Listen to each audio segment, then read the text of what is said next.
Hello my friends, I'm Dustin Clayton. I am an animist, a traditional craftsman, and a perennial student of the forest. This year, in collaboration with Potawatomi County Park, I'm leading a series of programs over the course of the year. We're calling the programs as a whole, Awakening to the Living Land. The next one will be this weekend. Is it the 18th? I think it's the 18th.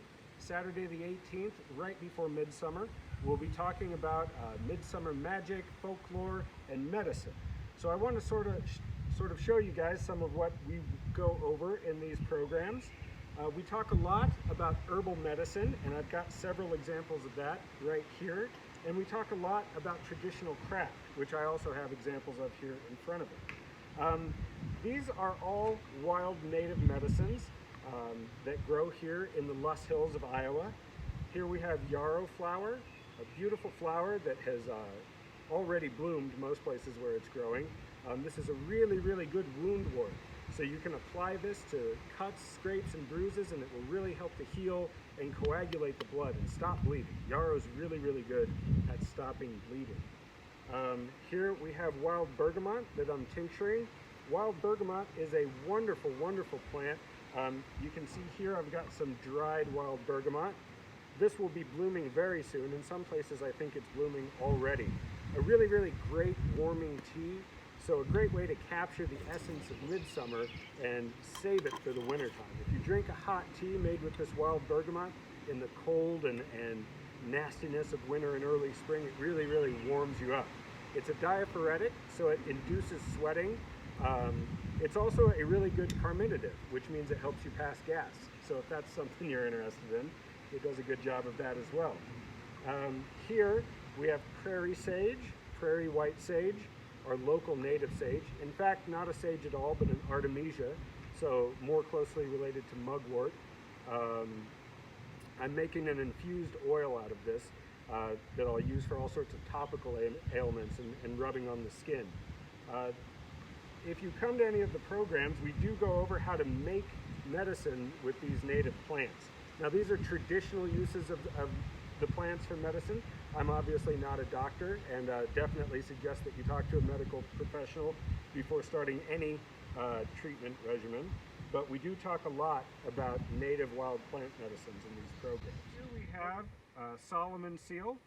You can tell that this is Solomon seal by where the flowers come out. They come out from where the leaves attach to the stalk of the plant. If you can see that, these flowers will turn into little sort of bluish black fruits. You can see these are already swelling into little fruits right there. These flowers have been pollinated. This is a great, great medicinal plant. It takes a long time to establish these big plants into these colonies like this.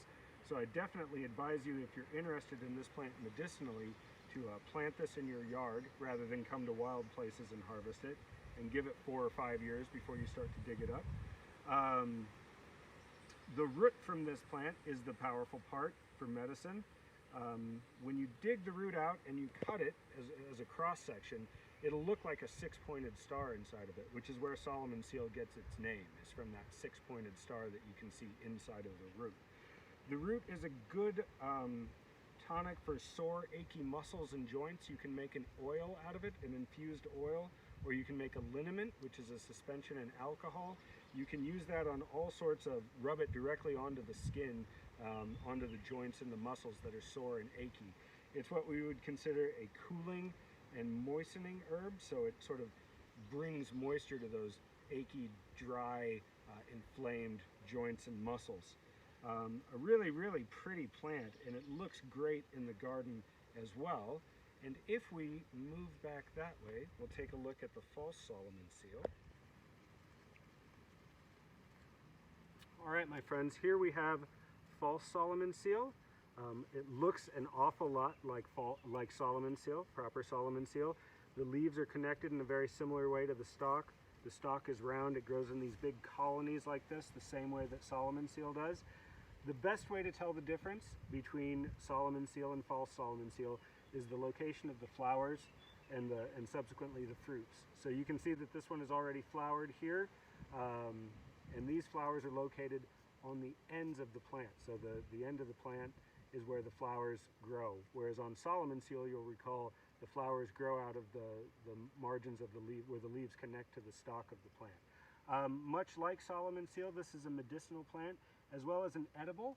The root from Solomon seal is supposed to be a really, really tasty edible if prepared properly. I don't know the way to prepare it, and I've not had it, so I can't say too much about that, but people that enjoy it seem to really, really enjoy it. Again, just like with Solomon seal, these take a while to establish themselves in these colonies, so I recommend that you plant this in a relatively shady area of your garden.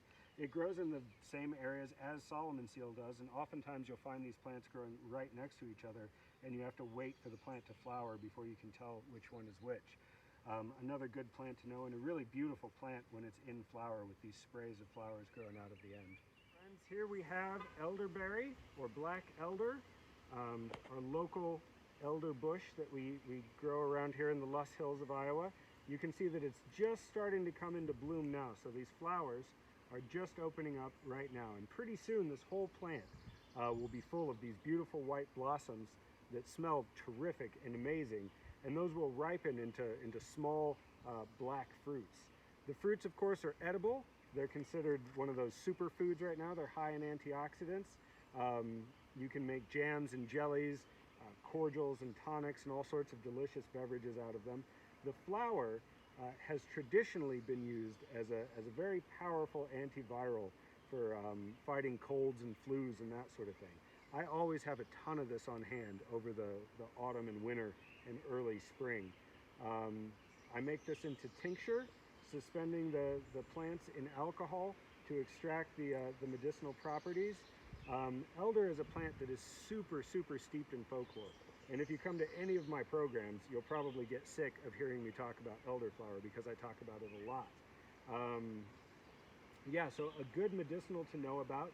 A great way to tell elder is that on the stalks of elder, on the stems and the branches, there are these little bumps, and those little bumps are called lenticels.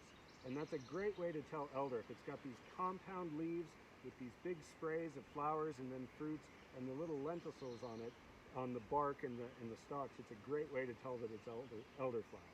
So another good one to know, and a really, really good one to plant in your garden if you've got an area that you can devote to a little elder thicket.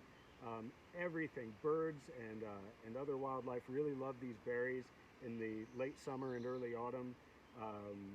Pollinators absolutely adore these little flowers, and they smell terrific. So if you've got a space for it, another good one to add to your garden. In ancient Rome, they said that one elder tree would provide you with enough medicine for your whole family. So you could plant an elder tree on your property, and then you'd have medicine for the year for your whole family.